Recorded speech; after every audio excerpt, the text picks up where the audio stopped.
Hedera Hbar solves a $50 billion problem in one of these real-world use cases that I'm going to be talking about. Also, the president of Hedera has said that going forward in 2024, we won't be playing any games. In addition to this, I have some stats and a graph about the transaction volume on Hedera. I'm going to take a look at the all-time highs as well as saucerswap, and of course the price action for Hbar coin today. All I ask from you are two things, which is to smash that like button and to subscribe to the channel as well. And so let's first kick off this video with Charles Atkins saying over here, in 2024 there is but one rule: we don't play games. And he posted this picture looking very serious. Now, the president of Hedera has been very active when it comes to informing us about Hedera in terms of tokenization and any sort of stats and things that are going on. This is our new president that we have had now for just under a month, and I'm very excited to see what he's going to be bringing to the team for Hedera, because so far so good that we have been seeing. Now let's take a look at this $50 billion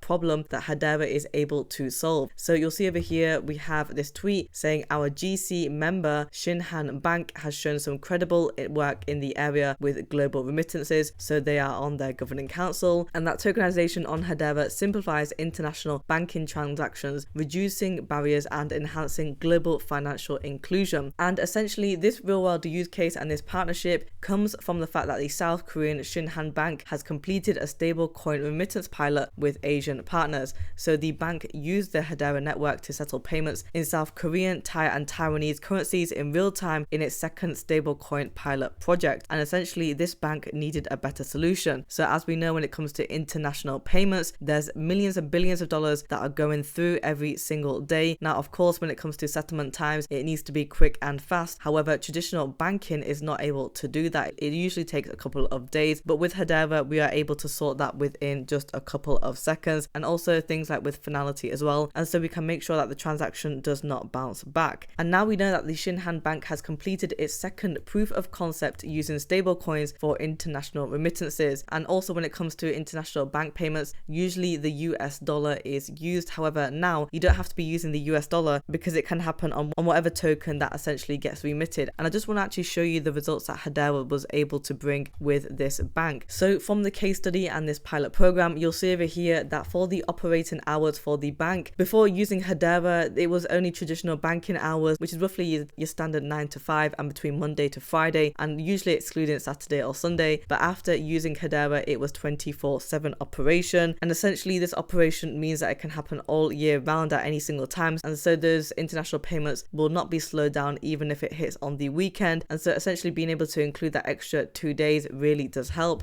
The lead time is 1 to 2 days before using the Hedera network, compared with 2.5 seconds. Now this is an amazing achievement, guys. Going from days as a traditional bank for the lead time compared to 2.5 seconds is unbeatable, and for me it's a complete no-brainer when it comes to switching to Hedera. Real-time traceability, we've got none over here before, but we have supported by design in terms of real-time payments. And real-time payments is something that the banking sector is wanting as well, especially when it comes to these large transfers of monies. The settlement currency was US dollar, however now it will be a remit token, so it doesn't really matter about the currency. And then the charges, of course, which is a big one. You'll see over here that we have not only the intermediary fees, which is between $20 to $30 per transaction, but we also have TTF, which can range anywhere from $0 to $6.20, and we have a transfer fee of anywhere from $3.88 to $38.60. So we've got 3 different types of fees all coming in at you. It kind of reminds me of the stock market when you get so many fees placed on one transaction compared to just 5 cents of a transaction fee. And one of the biggest telling points for Hedera is a low cost transaction fees, and this is a really key factor for banks to be able to make the switch from going to traditional and then launching and leveraging on the Hedera network, being able to get rid of all of these fees, especially with the fact that they are paying in the millions and billions. $20 to $30 per transaction might not sound like a lot, but when you have a high volume and scale of transactions, it's definitely going to add up, and it can cost a lot of money for banks to take on, which is completely unnecessary. So that is what they have been able to do when leveraging with the Hedera network. And I've said it time and time again, it only goes to show how Hedera is really underrated when it comes to providing a solution. Now let's take a look at this tweet from House of Chimera talking about the peak transaction volumes. We have an all-time high on Hedera. So the Hbar ecosystem has experienced exceptional growth in 2023, as we can see from here. If we look on the graph, just in January, and we were under 1.5 billion in the transaction volume. volume. Probably here I would say roughly around about just under 1 billion. In February we had a slow climb, but you can see that for each and every single month we were able to increase slowly but surely all of the way to August. Now yes, in September we did take a dip from around about here at 3.2 billion to below the 3 billion level, probably at around about 2.7 billion I would say. Nevertheless, the transaction volume still continued in both October and November, and they were able to make massive jumps, essentially breaking this pattern that we had over here. And so far the highest that we have been able to reach, as you can see over here, 6 billion, but the highest in November was probably roughly around about 5.5 billion in transaction volume. And this growth is great to see for the Hedera chain, and I believe that it's only going to grow in 2024. The ecosystem continues to mature, leading to higher network analytic and usage. So good stuff from Hedera. Now let's take a look at saucerswaps. We also have a new volume all-time high. This came in today, and it says over here that saucerswap can't stop breaking records. Thanks to our expanding global community, we are witnessing unprecedented growth. So people are starting to realize the fact that if you hold Hbar, it actually makes sense to also have saucerswap as well, and that the on-chain volume on Hedera is increasing rapidly, and we welcome everyone to try Hedera DeFi to see what all the hype is about. On December the 23rd, we hit another all-time high, and our total volume